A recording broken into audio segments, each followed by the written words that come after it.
Today's episode is an exciting and incredibly unique conversation. Cole Riley, the Content and Spiritual Formation Manager for Center Studies at Cornell University and creator and writer of Black Liturgies, a social media project seeking to integrate the truths of Black dignity into written prayers, sits down with us today in the green chair.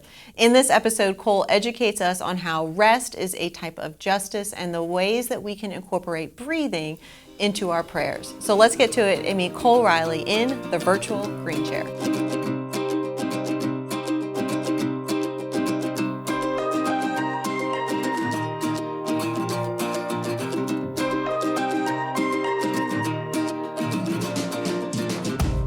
Okay, Cole, thank you so much for being here with us. This is really, really exciting.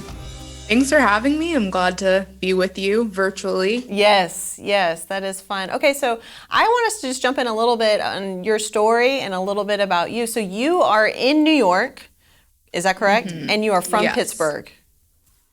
How on earth did you end up where you ended up? Yes, I was born and for the most part raised in Pittsburgh. And when I went to school at Pitt, so it wasn't until after college that I lived in West Philly for a little bit, working for an Episcopal church on the main line, and eventually found my way to Ithaca, New York, where I work for a center for Christian studies at Cornell called Chesterton House. Nice. Serving as their content and spiritual formation manager. So I get to write content for spiritual formation use with Cornell students. I manage our pastoral care amongst our staff team. That's really neat. So the big thing I really want us to lean into is what you've been doing for Black Liturgies. I mean, this is, and I actually think that's an interesting story too. I think Heather didn't even know it was you. Like, you started this Instagram account, mm-hmm. right? You started this and you didn't have your name on it. You just kind of started an account. Was it on Facebook as well or just Instagram? It was just on Instagram initially. Okay. And so you start an account. Tell us a little bit about that journey, why it started, what it is, kind of. I would love for you to tell us a little bit about that. Sure. I started Black Liturgies completely anonymous and had no intentions of attaching a name or a face to it. But I had been for a while drawn to the beauty of the liturgical tradition, and drawn to a lot of expression in the form of written words. I studied English writing in undergrad, and so writing has always been pretty critical to my connection with God. And so the Book of Common Prayer has been a real gift to me. But I'll say there are seasons where it just becomes particularly difficult to pray words written by a white man. And in the wake of the murders of Ahmaud Arbery and George Floyd and the resurfacing of the murders of Breonna Taylor and Elijah McClain, I very quickly found myself in one of those seasons where I needed a prayer expression that spoke to my Blackness, Black emotion, Black thought, Black belonging, and liberation in a unique way. So I thought, I'll just start this account, this online experiment, and see if there are some other Black Christians who like liturgy, who could be a part of a community. And Black Liturgies was born.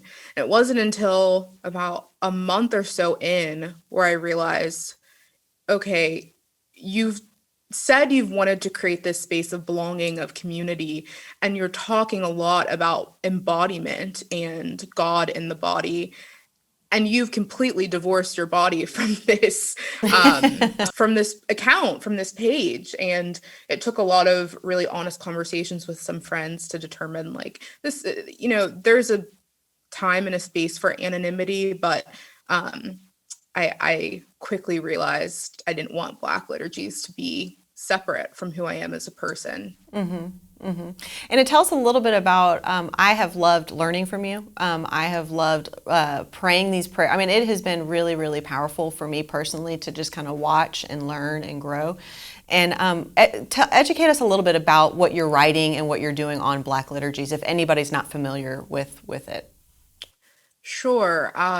So with Black liturgies, I'm connecting quotes, poems, thought from historic Black thinkers and also current Black thinkers and activists with written prayer in the style of, if you've attended an Anglican or Episcopal or Catholic church, in the style of like prayers of the people, that portion of the liturgy. So I never envisioned Black liturgies to just like take over the like someone's liturgical expression, but rather to supplement and be a part of someone's prayer experience.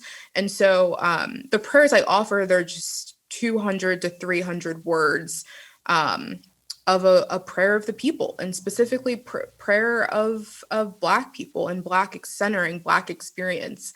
And then I more recently have begun ending that liturgical slide, or my liturgical slides, with a breath prayer. Yes.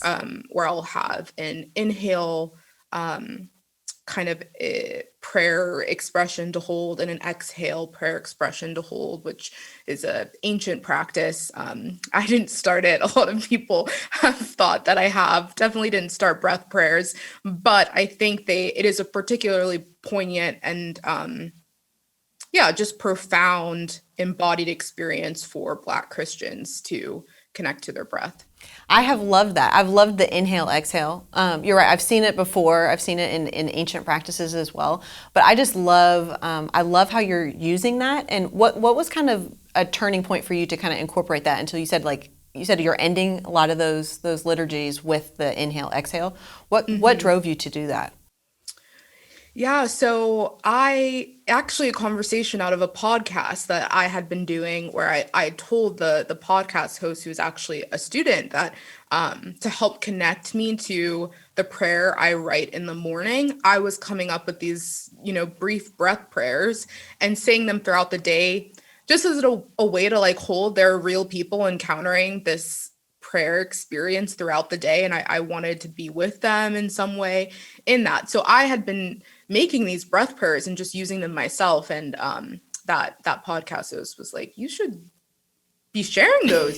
Can share those with everyone. And so I began to do that slowly. And I think the reason I say it's particularly profound for, I think, the Black spiritual experience, because of our, I guess you could call it, rallying cry over the past 5 or 6 years of I can't breathe. To have a spiritual practice that reclaims breath and reclaims a liberated breath, and a breath that makes sense in our body, I think is really powerful and important. And you said something when you and I were going back and forth about this conversation, and it has so resonated with me, and I think it's such a beautiful point, and it's kind of the theme really where I want us to lean into on this conversation, is breathing as a type of justice. That is so beautiful. Like, I love, would you explain that, expound on that? I love that. Yeah, I think sometimes for many of us, we view embodied experiences of like rest and breathing and things like that as kind of like something you do in order for you to do justice. It's like this recharge moment. And I don't disagree with that.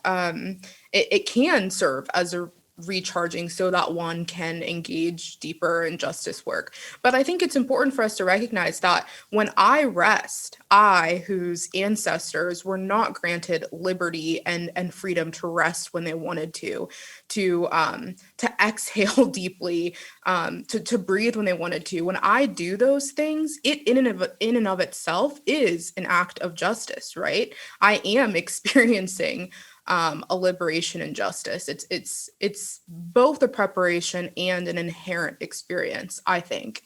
And I think, not that I feel the need to expand it into other backgrounds or, make it digestible for white people, but I do think in the time of COVID, when our breath has become a risk to us, the breath of another person has become this threat. Our breath has become this threat and this source of anxiety.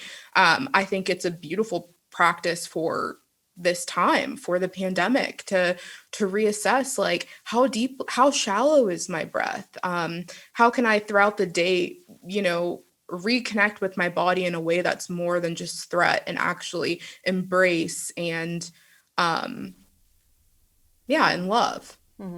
And I think you said you see the way that you are breathing and eating and taking care of your body almost as like an act of resistance. I think that's really interesting as well.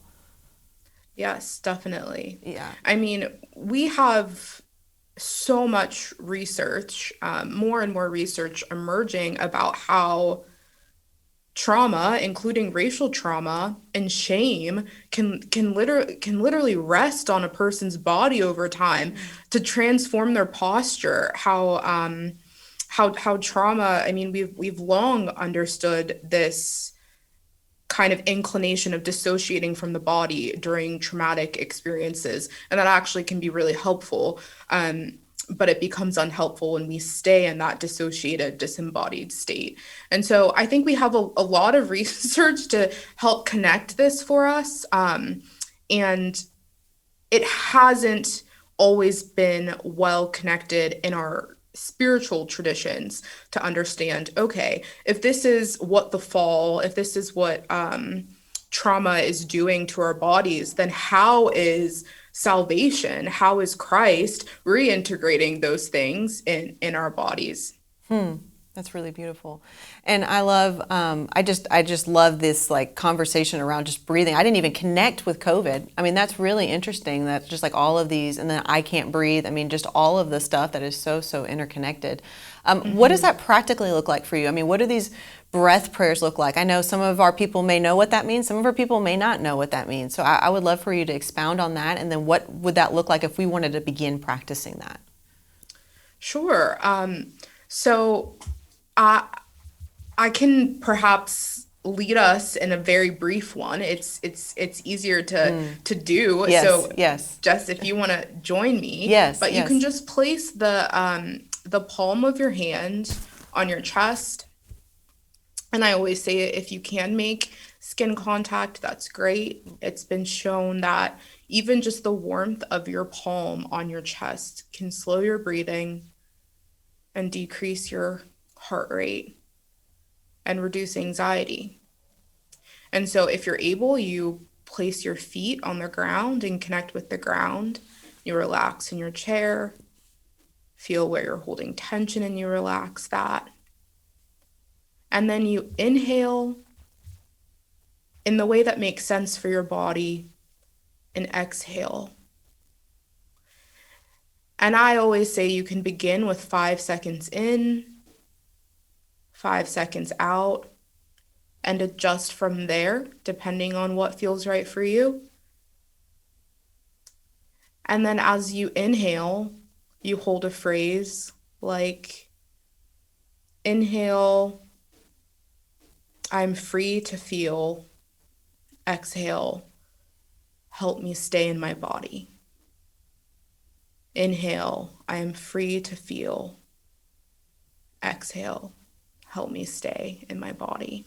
And so you can do that with, sorry to just kind of rip us out of that moment, but you can do that with a number of phrases. There are some people who believe like a good way to do it is to say something true about God in your inhale and then express something true about yourself in the exhale. And I think that's a beautiful pattern. I tend to not exactly follow that, but I think you can adapt to what makes sense for you. I love that. And then you have a bunch of those that we can even follow, right, on your Instagram. I mean, you have things that you give us prompts, and even I love too that you connect a lot of the things that are happening in culture and society, and then you're connecting that to things that you're praying through and really breathing through. I think that's really, really beautiful. Okay, so I would love I love your story, and I know we kind of like glossed over it and we kind of dove in, and then we were coming back up for air again, I guess. But I would love just lessons you're learning along the way. I mean, I don't know if people realize too. I mean, you said you started this Instagram account, Black Liturgies. You didn't even want to acknowledge your name. I mean, to say it blew up is kind of an understatement. I mean, it really has impacted. I mean, which has just revealed such a massive need for this, right? But it really has just blown up. So I imagine you have learned quite a few lessons along the way, quite a few lessons as you're sharing your story, probably more and more. I would love for you to kind of lean into that and what you've been learning along the way. Sure. Yeah, I mean, apart from living an embodied spiritual life, and I spoke about the importance of transitioning from anonymity to being like, this is me, this is my face, here are my hands, which has been such a healing experience for me. I've learned, so I'll share a little bit about my story. My family says, they like to say I was born a skeptic. It's like the stories they like to tell about me as a child are all ones where I'm questioning. They give me something and I'm like, how do I know this is milk? From a very young age, I was always very skeptical, and I really entered the Christian faith like my senior year of high school, and more so in college was when I first began going to a church regularly. And it was very difficult for me to experience a Christian spirituality that I felt relied solely on how much belief I was able to muster on any given day. And I think that made my journey with God really difficult, because if I had trouble believing, if I had difficulty believing in the truest sense of the word, I felt inherently further from God. And over time, I've recognized doubts and even unbelief to a certain extent as a real path to God, a path to a deeper understanding of God, and a path to a deeper understanding of yourself. I think it's very tempting to claim to believe things about God, about scripture, about the way our social order should be, to claim those things when we don't actually believe them, but we feel like we need to say we believe them in order to experience some type of belonging in a church, in a campus ministry group, in your family. And I've learned to really try to parse out, what do I believe that is true and the truest thing that I believe, and then what do I feel like I should believe? What makes me feel like my belonging is at stake? And those questions, I feel like, or diving into those questions and those doubts are where I really experience liberation. And so I do that a lot with Black Liturgies. I think I don't think people always know that I'm doing it, but I do that a lot by praying prayers that are imperfect, that aren't always saying the right thing, that aren't always pointing to positivity or optimism, but that are actually really troubled and really confused. But today, the end of my breath prayer was, God, please don't delay. Like we're waiting. Yeah. And there was no resolution to that. And I think that can be really beautiful. I think Does that so, make and sense? yeah, it does. And I think what I so love about that, and I feel like our people are so tired of hearing me say this over and over again, is, and you said this to me, is, the idea of God handling our raw emotions. Like, it doesn't have to be perfect, it doesn't have to be pretty. And I feel like I so heavily resonate and believe that, because I think we have this habit of feeling like we can't bring our raw emotions to God. We can't bring our anger. We can't bring our hate. We can't bring our frustrations to God. But, you look in the scriptures, and it's all throughout the scriptures. You look all throughout, Psalms, and David is doing exactly that, or these psalmists are doing exactly that. And I think I feel like you display that so beautifully with the Black Liturgies, of just being raw and honest. And I feel like that is so good. And so needed, I think, for so many of us. Thank you. I appreciate you saying that. And I think There can be at least a trend in Protestant evangelicalism of this like hyper positivity of what I would say a toxic positivity, Yes. and Yes. our ideas of not only evangelism, but even things like welcome, right? You can't just welcome someone. You have to be excited and you have to be smiling. And that's how you encounter someone on a Sunday in a church pew. And that's what our greeters are expected to be. But I think lament is a very compelling apologetic. When I encounter someone in a church service, or when I encounter a pastor who tells the truth about how awful things are in the world and what they're looking toward, what they believe the promise to be, and how they're experiencing life in the present, like I think that's so compelling. That absolutely draws me into God. And so I tell the students that we work with at the Chesterton House, like, two of you can be happy, but who's not having a good day? One of you can greet today, because sometimes people need to encounter that and need to encounter that rawness. Yeah, and I think one of the things you said too, which is kind of right in the same vein of that, is that you call doubt and uncertainty gifts. Like, how incredible is that? I think we run from that. We hide from that. We don't want to experience doubt. We don't want to experience uncertainty, and we kind of bottle it up. But what I love about what you're saying and what you do is that you essentially lean into that. You lean into the doubt. You lean into uncertainty, and you really let it propel you to Jesus, to propel you toward God. And I think that's really, really neat. Mm-hmm. How did you shift that perspective? I mean, that's a hard shift, is to see those feelings that many of us are uncomfortable with as gifts. I mean, how did you get that perspective on that? I think the community that you find yourself in is just so vital to being able to have a robust emotional expression in your faith. And I was very, very fortunate to be surrounded by people the past 2 years who were really unafraid and unapologetic about their emotion. I've always been, I mean, people probably wouldn't guess this by Black Liturgies, but I've always been quite guarded and private about my emotional expression. I would articulate something that I was feeling, absent of feeling, right? And so I sometimes tell students that I work with, like, you not only are you free to say what you feel, but you're free to feel what you feel as you're saying it. Like, you don't have to take that out and then explain why you're angry. Like, I'm able to hold that anger. And it was people who, like Heather and Ivan, honestly, and friends who were capable of holding my anger and not feeling like I was any further from God for becoming honest about it. That really led me to become more and more honest. That's really good. And I kind of, my thought for kind of wrapping up our conversation, and it would really be to land in a place of rest as justice. I love that, and I love that you walked us through a breath prayer.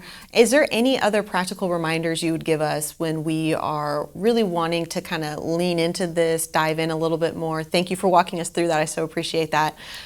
Is there anything else you would leave us with, just kind of final thoughts or reminders, and just breath and breathing as a sense of justice?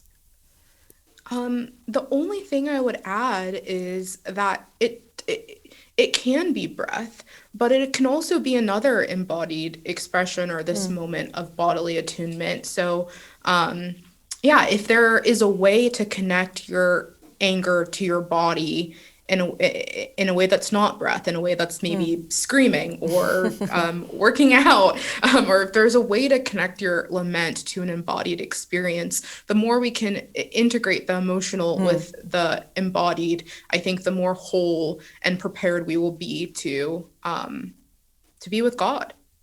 That's good. That's really, really good. Cole, thank you so much for being here with us in the Green Chair. This is really, really great. This is a huge blessing to have you. I'm so glad I could be here. I visited Hope Church once and hope to return someday when COVID is gone. So thanks for having me. We would definitely welcome you. Thank you so much. And that is a wrap for our Green Chair conversation with Cole Riley. Thank you so much for being connected with us today. We'd love for you to take a moment and encourage someone by sharing this conversation with a friend, or you can watch any previous conversations on our YouTube channel or at hopechurchmemphis.com/GCC, or listen wherever you stream your podcasts. We love you guys, and I'll see you next week.